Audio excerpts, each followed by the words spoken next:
Good morning po sa ating lahat mga kapatid, mga kaibigan. Maraming salamat Lord sa lain usab nga adlaw nga imong gihatag kanamo para makapag bulay-bulay sa imong mga buhing pulong. Ang topic nato karon ay bahin sa totoong pagsamba sa Diyos. Ay dito sa Hebreo 9, may sinasabi dito, ang pagsamba daw dito sa lupa at ang pagsamba doon sa langit. So ano ba ang ibig sabihin nito? So ano ba talaga ang totoong pagsamba sa Diyos? Na tandaan natin, ang Biblia ay may dalawang kasunduan ng Diyos no sa mga tao, at ito'y Old Testament at ang isa naman ay New Testament, lumang tipan at bagong tipan. At may tatlong grupo ng mga tao din dito sa Biblia na kung ating babasahin, ang grupo ng mga Hudyo, ito yung mga Israelita, mga Hentil, hindi mga Israelita, labas ng Israel, so tinatawag na mga Hentil, at kabilang tayo sa mga Hentil. At ang pangatlo ay ang mga mananampalataya kay Kristo Jesus o mga simbahan ng Diyos. Ito na may mapahudyo o mapahentil. Pero bago yan mga kapatid, ang Diyos po talaga ay sa mga Hudyo po lamang nakipagtipan, nakipagkasundo ba, at mababasa natin yan Roma 9:4. At ang mga Hentil, wala po talagang kaligtasan kitawa, jutay kaluwasan sa pagkatinuod lamang, no? At mababasa natin yan sa Episo 2:11 and 12. Ngunit, nang itakwil ng mga Hudyo si Kristo, nabaling ang habag ng Diyos sa ating mga Hentil. Ito po ang senaryo nating mga Hentil. Kaya kung tipan sa tipan, ang pag-uusapan sa mga Hudyo lamang po, nakipagtipan ang Diyos sa bayang Israel na pinili niya at mahal niya. So yun po yung katotohanan kung basahin natin ang Biblia. Dahil ang piniling bayan niya, natatanging Israel po lamang. Sa Old Testament, ang paraan ng pagsamba ng mga Hudyo sa Diyos ay ang pagsamba sa sambahang gawa ng tao. At yan po ay sa Hebreo 9:1. Kung ating babasahin, kung kayo po ay may Bible, pwede po nating buksan. No? So ang sambahang ito ay may dalawang bahagi. Ang una ay tinawag itong dakong banal. Andoon ang ilawan, hapag at mga tinapay na handog ng Diyos. Sa verse 3, ang ikalawa naman na ay tinatawag na dakong kabanal-banalan, no? At sa 4, naroon ang gintong altar na sunugan ng insenso at ang kaban ng tipan o kasunduan na nababalutan ng ginto. At sa loob ng kaban, may lamang mana. Kung maalaala natin, yung inilabas ni Moises ang mga Israelita sa Ehipto, pinapakain sila ng Diyos ng mana, no? Malaglag lang doon sa lupa at kinakain nila. At nandoon din yung tungkod ni Aaron at ang mga tapyas ng bato na kinasusulatan ng tipan, yung 10 Commandments ba. So iyon yung nandoon sa kanilang altar. At sa verse 5, at sa ibabaw ng kaban ay may kerubin na nagpapakitang naroon ang Diyos. At sa verse 6, ganon ang pagkaayos ng kanilang sinasambahan noon. So ang mga pari ay pumapasok araw-araw sa unang bahagi upang ganapin ang kanilang tungkulin. So ito na yung pagsasamba nila sa sambahang gawa ng tao. Mga simbahan literal, at ginawa na rin ng marami sa panahon ngayon. Kaya nga 'di ba ang daming relihiyon, so maraming nagsasamba sa mga sambahang gawa ng tao. Tandaan po natin, ito ay lumang tipan o kasunduan ng Diyos. At ito'y sa mga Hudyo po lamang. Kaso, na-adapt na po ng marami ngayon na ang buong akala ng mga tao, ito po ang paraan ng Diyos upang maligtas ang mga pumapasok sa sambahang gawa ng tao. So ang Bible talaga, no, mga kapatid, kailangan talaga natin ng malalim ba na pagkaunawa para maintindihan natin ang nilalaman nito. So ito po yung senaryo, no. So dato sa verse 7, at ang ikalawang bahagi ng tulda o sambahan na gawa ng tao ay tanging ang pinakapunong pari lamang ang makakapasok doon. At ito ay once a year upang maghandog ng dugo ng hayop sa Diyos para sa mga kasalanan na nagawa ng pari at ng mga tao. So yung binasa natin ngayon is Hebreo 9:1-8. Ngunit dito sa Hebreo 9:9-10, ito naman sa 9, ito'y simbolo lamang o anino sa darating. Ibig sabihin, may darating pala. At take note, ang mga kaloob o pagsasamba at ang mga handog na iniaalay ay hindi nagpapabanal sa mga sumasamba roon. Again, ang mga nagsasamba, ang nagbibigay ng mga kaloob, naghahandog na inialay ay hindi nagpapabanal sa mga sumasamba roon. Biruin mo yan, no? Sigo bagsimba ang mga tao, pero why kabuluhan? Kasi hindi naman pala napaging banal sa Diyos ang mga nagsasamba roon. At bakit daw? Dahil sinabi dito sa 10, ang paglilinis nila o pagsasamba ay nauukol lamang sa mga uri ng paglilinis, mga alituntuning panlabas na iiral hanggang sa baguhin ng Diyos ang lahat ng bagay. Babaguhin pala ng Diyos. So, yung lumang tipan, ito yun. Nagsasamba talaga sila literal. May simbahan, nandoon. Pero magtataka ka, no?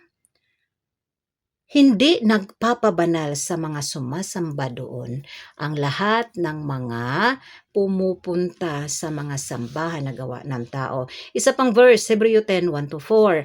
Ang kautusan o Old Testament, lumang tipan ay anino lamang ng darating dahil hindi ito nagpapabanal sa mga lumalapit sa Diyos sa pamamagitan ng mga handog ng mga hayop na inialay taon-taon. Dahil kung effective ito, tanggapin ito ng Diyos.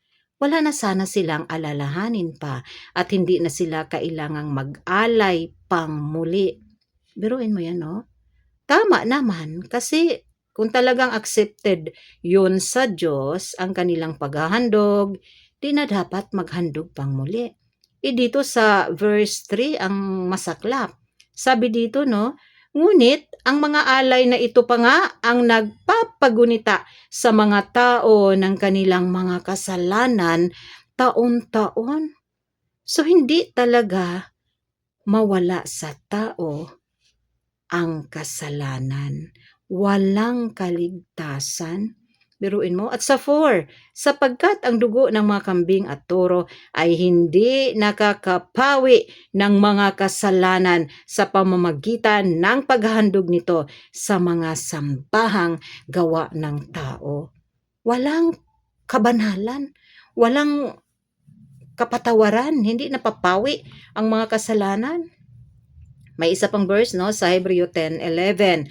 Bawat pari ay naglilingkod araw-araw at naghahandog ng ganoon ding mga handog. Subalit ang mga iyon ay hindi naman nakakapawi ng kasalanan. See? The Bible itself explained so clear and loud.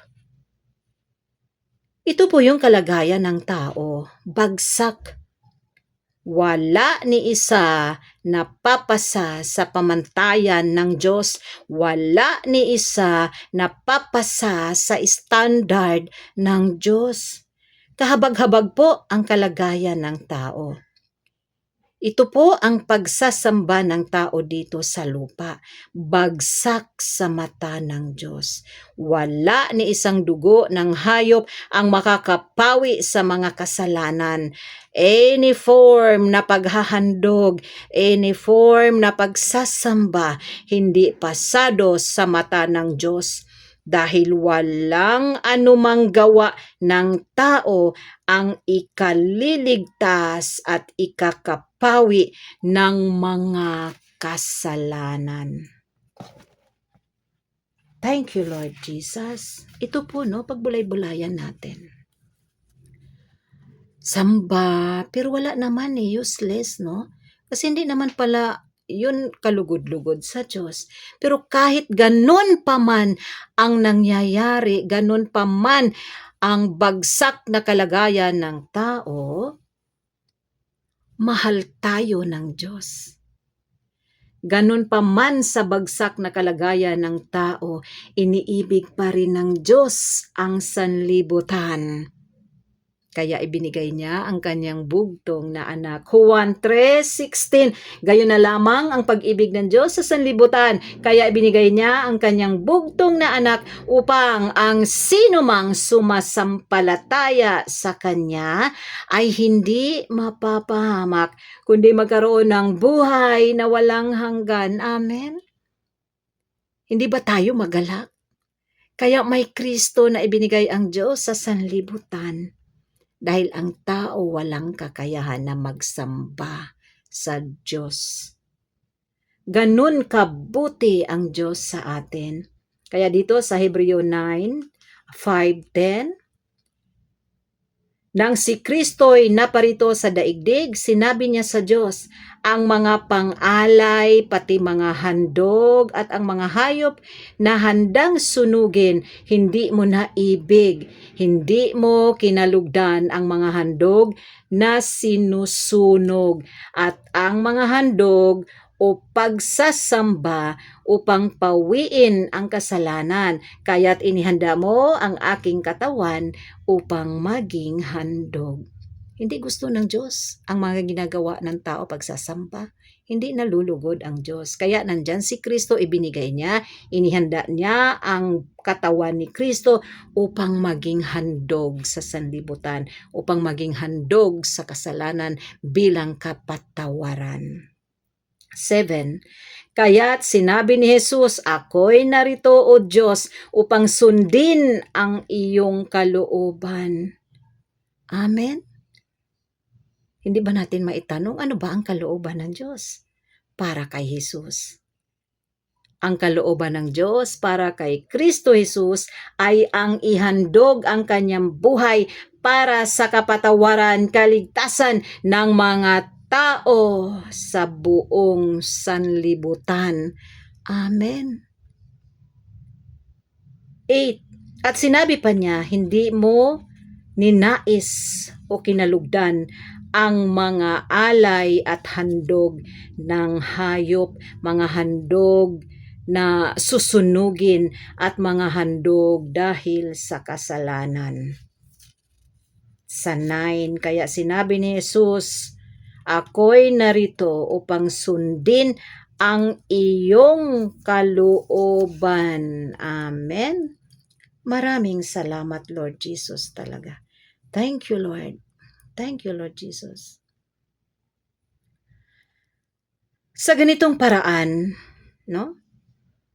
Inalis nga ng Diyos ang unang handog o unang tipan, kasunduan, at pinalitan ng bagong handog, bagong tipan o kasunduan sa pamamagitan ni Kristo. Again, may bagong kasunduan na po ang Diyos. Ito po ang New Testament, bagong tipan. Ang pagsunod po ni Kristo sa kalooban ng Diyos Ama ay ang totoong pagsamba sa Diyos sa langit na hindi magagawa ng tao sa pamamagitan ng paghahandog, pagsasamba sa mga simbahan na gawa ng tao. So ang pagsasamba para sa Diyos sa langit. Isa lang ang makakagawa nito, si Kristo Jesus. Dahil siya lamang po ang natatanging tao na makasunod sa utos ng Diyos o kalooban ng Diyos. Ang kaisa-isang tao na walang batik kasalanan, ang nag-iisang handog na kalugod-lugod sa Diyos, at hindi ito magagawa ng sinumang tao. Na kahit nga pagsamba araw-araw ng mga tao, no? Pagsamba pala natin, no? Araw-araw, no? Tayo, ako mismo, mga pari sa sambahang gawa ng tao, hindi tanggap ng Diyos, hindi pumasa sa pamantayan ng Diyos. Ano pa kaya ang pagsamba ng tao sa Diyos sa langit? Ang pagsamba natin dito sa lupa, wala pala. Wala palang ano ba? Wala pala yung saysay, no? Dahil nababasa naman natin kanina, panlabas na umiira lamang. Na ito'y sa sanlibutan lang ba? Na hindi na nais ng Diyos ang ganong mga paghahandog, ang ganong mga pagsasamba. At dito sa 10, sinabi niya dito sa Hebreo 9:10, sinabi dito, at dahil sinunod niya ang kalooban ng Diyos, tayo ay ginawang banal ni Hesus Kristo sa pamamagitan ng minsanan at sapat na paghahandog ng kanyang sarili.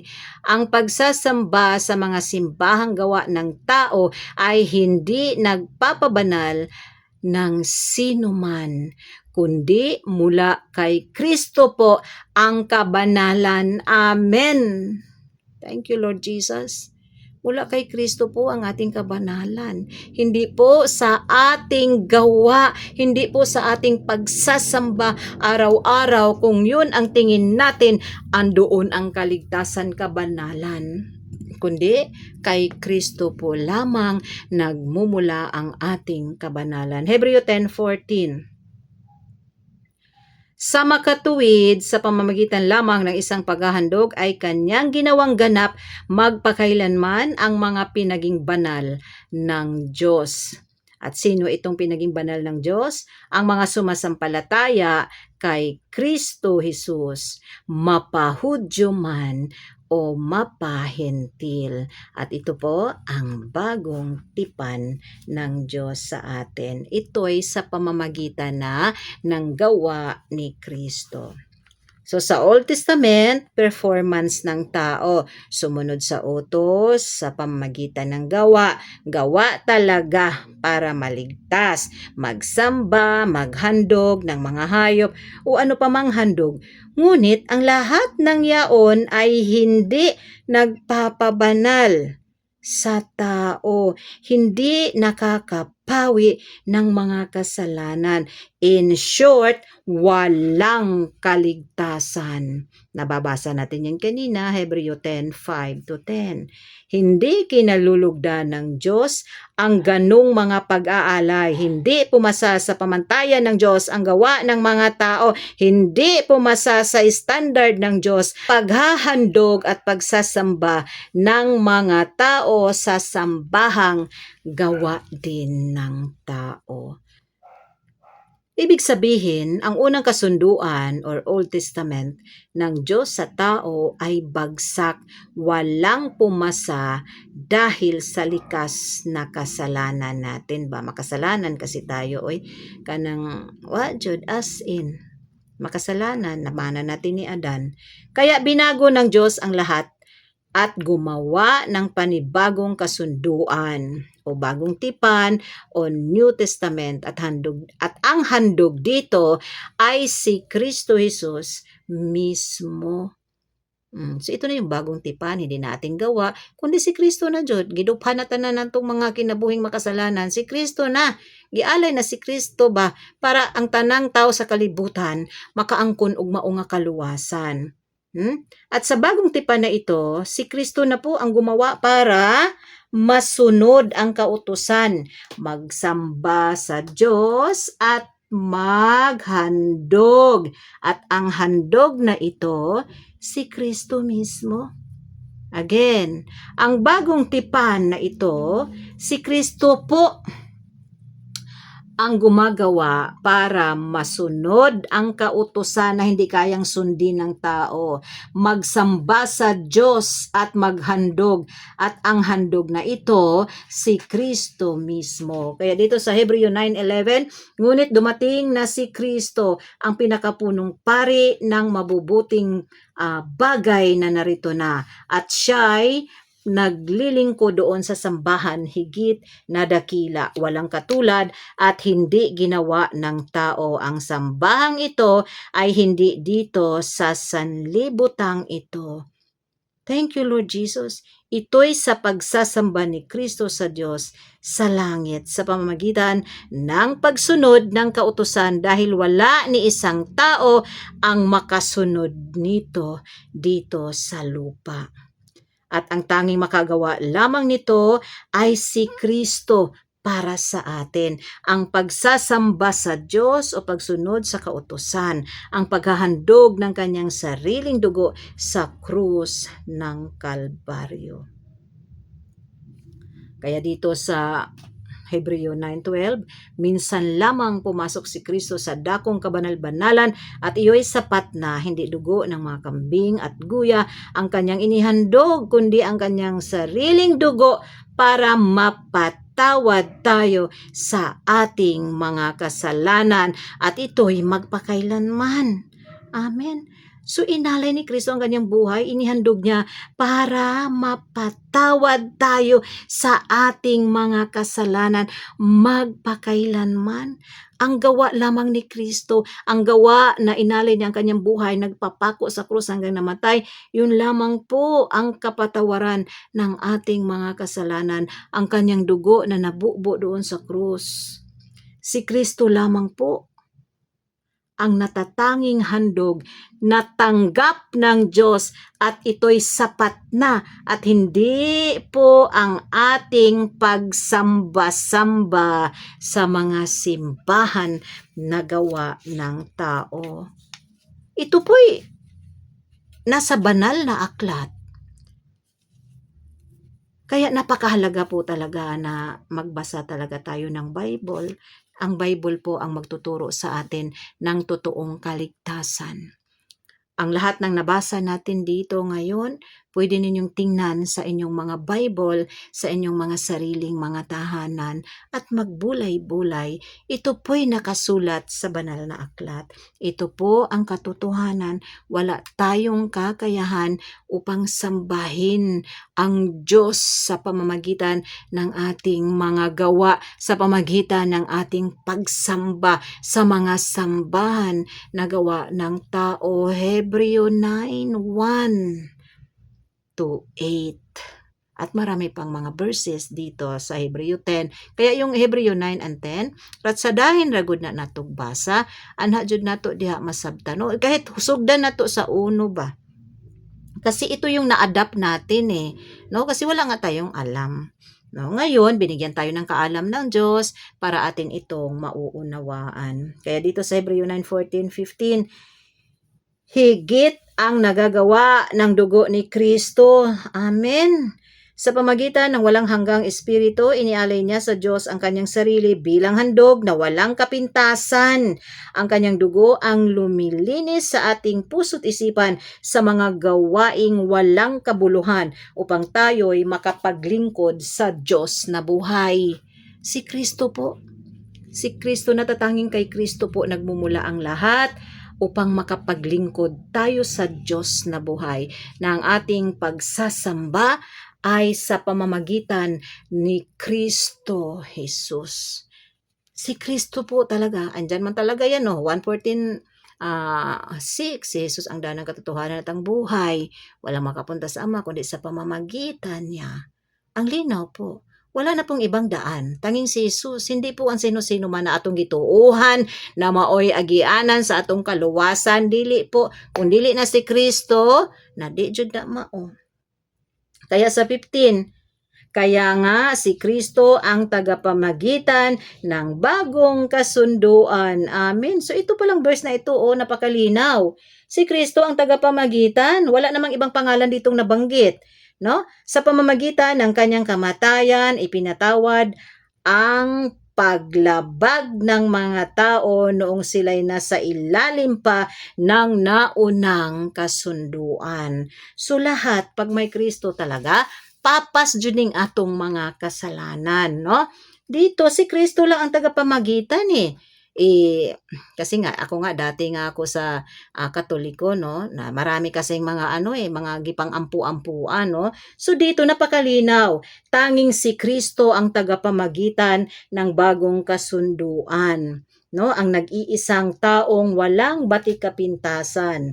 At sa kanyang kamatayan, ipinatawad ang paglabag ng mga tao nung sila'y nasa ilalim pa ng lumang kautusan, no? Hindi po si Mama Mary ang tagapamagitan. Hindi po ang relihiyon. Hindi po ang pagrorosaryo. Hindi po ang pagnunubena ang ating kaligtasan. Magmiministry, magpapasting o pagsasamba sa mga sambahan na gawa ng tao. Wala andito napakalinaw si Kristo lang talaga. So ang linaw po sa verse na ito, si Kristo ang tagapamagitan at handog para mapatawad ang sanlibutan. Amen. Salamat Lord. Salamat Lord sa paghayag mo nito sa aming mga puso't isipan, no? So, ang hindi magawa talaga ng tao, no, hindi talaga kaya, wala, bagsak talaga ang kalagayan ng tao. Si Kristo na po ang gumawa bilang tagapamagitan ng bagong tipan. At sa pamagitan ng kanyang kamatayan, tayo nga ay pinatawad na sa lahat ng ating paglabag. At ang bagong tipan na ito ay biyaya sa lahat ng tao, buong sanlibutan nga no? Regalo. Wala pong ambag ang tao dito para maligtas. Wala pong gawa ng tao dito, kundi tanging gawa lamang po ni Kristo ang nakikita dito na katanggap-tanggap sa mata ng Diyos. Dahil si Kristo lamang po ang natatanging handog na walang kapintasan, walang bahid kasalanan, at sa pamagitan ng kanyang dugo na ibinubo sa krus ng Kalbaryo bilang katuparan ng kautusan ay mapatawad tayo sa ating mga kasalanan, at ito'y magpakailanman, no expiration. Thank you Lord Jesus. At mangyayari lamang po ito kung ang bawat isa ay susunod sa utos ng Diyos, ang pananampalatayanan ang kanyang bugtong na anak at ang tinapos na gawa ni Kristo sa krus ng Kalbaryo. Ito lamang po ang utos ng Diyos sa atin. Wala na pong ibang utos sa bagong tipan. Tandaan po natin mga kaibigan, bagong tipan na po tayo, no? At isa lamang po ang utos ng Diyos. Mababasa natin yan, Juan 6:29. Pananaligan ninyo ang isinugo ko. Walang iba, si Kristo. At meron pang isang verse niyan, unang Juan 3:23. Panampalatayanan ninyo ang aking bugtong na anak. At ang utos na ito ay inukit hindi sa bato, kundi sa ating mga puso. Nasa puso po natin ang utos ng Diyos at isinulat sa ating mga isipan ang pananampalatayanan si Kristo. Mababasa natin yan, Hebreo 10:16. Kaya ang totoong pagsamba sa Diyos dito sa lupa ay hindi talaga kayang gawin ng tao sa pamamagitan ng pagsamba sa mga sambahang gawa ng tao. Ano pa kaya ang pagsamba sa Diyos sa langit? Na lalong kahirap-hirap sa buhay, no? Dito pa nga lang pagsasamba natin sa lupa, wala, not accepted So ito po ang katotohanan at napatunayan po ng mga verses na binasa natin ngayon na ang tanging makakagawa lamang nito ay si Kristo Jesus na ating Panginoon. Si Kristo Jesus lamang po ang nag-iisa at tunay na makapagsamba sa Diyos sa pamamagitan ng pagsunod sa kanyang utos na ialay niya ang kanyang buhay sa krus na ikaliligtas ng marami at nagtatagumpay nga si Kristo. Naihandog niya ang kanyang buhay, namatay at iyo'y sapat na para mapatawad tayo sa ating mga kasalanan magpakailanman. At mangyari po lamang na tayo'y mapatawad kung sundin natin ang nag-iisang utos ng Diyos sa atin na mga tao, ang pananampalatayanan si Kristo Jesus at ang ginawa niya sa krus ng Kalbaryo para sa ating kaligtasan. Pangalawa, kapatawaran, kabanalan, at ito'y magpakailanman.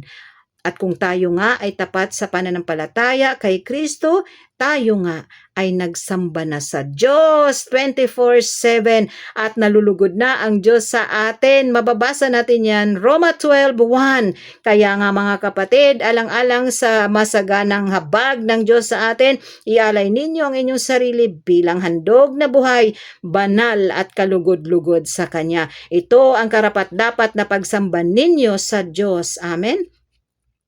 At paano natin maihandog ang ating mga sarili bilang buhay? Kung tayo'y mananampalataya kay Kristo. Juan 3:16. Ang sino mananampalataya kay Kristo ay hindi mapahama kundi magkaroon ng buhay. At may isa pang verse, no? Juan 3:36. At ang mananalig sa anak ay may buhay na walang hanggan. At may isa pang verse, Colosas 2:12. Pakibasa na lang po iyan mga kapatid. At paano naman natin maihandog ang ating sarili sa Diyos bilang banal? Kung tayo'y mananampalataya kay Kristo. Yun, binasa natin kanina, Hebreo 10:10. Ginawa niya tayong banal. Si Kristo po ang nagpapabanal sa atin sa mata ng Diyos. Thank you, Lord Jesus. At paano po natin maihandog ang ating mga sarili bilang kalugod-lugod sa Diyos? Again, kung tayo'y mananampalataya kay Kristo Jesus, dahil sa ating pananampalataya, ito'y magbubunga ng mabuting gawa na kalugod-lugod sa Diyos. Hebreo 13:16. Na kung tayo'y mananampalataya kay Kristo, ang ating mga sarili ay naialay na sa Diyos bilang buhay, banal at kalugod-lugod sa Kanya. Anong sabi? At ito ang karapat-dapat na pagsamba ninyo sa Diyos. Yun po ang karapat-dapat na pagsamba, pananampalatayanan si Kristo tapos. Hindi po yung saan-saan ta magpunta pala. So ito na yung katotohanan mga kapatid. Thank you, Lord Jesus. At kung tayo'y nakipag-isa kay Kristo, nananalig kay Kristo, tayo po ay nagsasamba na sa Diyos 24/7. At ito ang karapat-dapat na at totoong pagsamba sa Diyos sa pamamagitan lamang ni Kristo. Thank you, Lord Jesus. At wag nating sabihin, may mga pilosopo, kanang pananampalataya lang, nagsamba na ako sa Diyos. Ito talaga ang kasulatan. Ito talaga ang bagong tipan ng Diyos. At magpasalamat na lang tayo mga kapatid. Kinahabagan tayo ng Diyos at napabilang tayo sa mga taong maliligtas kung atin itong pananaligan, paniwalaan at isabuhay na si Kristo ang ating kaligtasan. Ang totoong pagsasamba natin sa Diyos ay sa pamamagitan ng pananampalataya kay Kristo. Na dito nga, na kahit tulog ka, nagsasamba ka sa Diyos, kapatid. Kahit na malingki ka, nagsasamba ka sa Diyos, kapatid. Kahit nasa bahay ka lang, kaibigan, nagsasamba ka pa rin sa Diyos. Kaya pagdating ng panahon na tayo'y kunin ni Kristo, nakahanda ka, kapatid. Nakahanda tayong lahat dahil hindi na mawawala sa atin ang tunay na pagsamba sa Diyos. At ito'y sa pamamagitan ng pananampalataya kay kay Kristo at kay Kristo po lamang. Amen. Palakpakan natin ang ating Panginoong Hesukristo dahil sa Kanya nalalaman natin ngayon ang totoo at tunay na pagsamba sa Diyos na buhay. At ito'y sa pamamagitan ng pananampalataya kay Kristo. Dahil kung ating gawa ni pagsimba dito sa lupa, hindi natin kayang sambahin ang Diyos dahil walang gawa natin ang katanggap-tanggap sa Diyos. Salamat Ama, binigyan tayo ng Kristo sa ating mga buhay at ngayon nalulugod sa atin ng Diyos dahil andyan sa puso natin ang pananampalataya kay Kristo Jesus. Thank you, Lord. Ganito po kabuti ang Diyos sa atin. Ganito po tayo kamahal ng ating Diyos. Hindi natin kayang sumampa sa langit. Hindi natin kayang gumawa para sa ating kaligtasan. Ngunit ibinigay ng Diyos sa atin ang paraan upang makasampa tayo sa kaharian ng Diyos. At ito'y sa pamamagitan ni Kristo. Si Kristo po ang natatanging paraan ng Diyos para ikaw, ako, tayo ay maligtas, mapatawad, mapaging banal, magpakailanman. At hindi po sa ating mga gawa, pagsamba sa sambahang gawa ng tao, kundi sa pamamagitan ng pananampalataya kay Kristo at sa tinapos na gawa niya sa krus ng Kalbaryo. Maraming salamat, Lord Jesus, sa libreng kaligtasan ito sa aming mga buhay. Kahit ako, amazing ka talaga, Lord. Amazing ka, aming Diyos. Binigyan mo kami ng chance na ito'y maihayag sa aming mga puso at isipan na ang bawat makapanood nito na ito'y lubos maunawaan. At pananaligan natin si Kristo ang natatanging paraan para tayong lahat makarating sa kaharian ng Diyos. Kaya ito po ang ating panalangin sa araw-araw, no? Puno ng pagpapasalamat sa Diyos. Puno ng pagpapasalamat sa ating Panginoong Hesukristo dahil binigyan niya tayo ng pagpapalang ito sa ating buhay na kahit gawa natin, hindi natin kaya na makarating sa langit.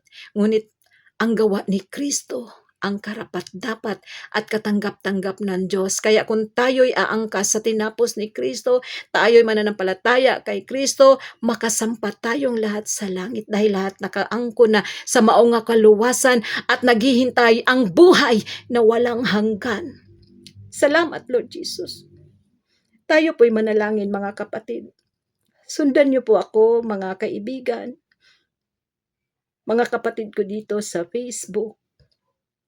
Manalangin po tayo. Walang hanggang pasasalamat sa iyo, aming Diyos Ama. Binigyan mo kami ng Kristo sa aming mga buhay upang hindi kami mapapahamak. Hindi kami tuluyang maligaw dito sa sanlibutan, kundi puno ng kaligtasan at buhay na walang hanggan. Thank you, Lord Jesus, sa tinapos na gawa mo sa krus ng Kalbaryo. Nasa iyong katagumpayan, ako itong higit na nagtatagumpay. Kami itong higit na nagtatagumpay dahil tumanggap na po ako, tumanggap na po kami ng libreng kapatawaran sa lahat ng aming mga kasalanan. Tumanggap na po ako, tumanggap na po kami ng libreng kaligtasan, kabanalan. Thank you, Lord Jesus. Sa iyong mga sugat, kami pinagaling mo na sa lahat ng aming mga sakit karamdaman. At ikaw yung naghirap upang ang bawat isa ay managana at lubos na pinaburan at pinagpala ng Diyos magpakailanman. Salamat sa tinapos mo sa krus ng Kalbaryo, aming Panginoong Hesukristo.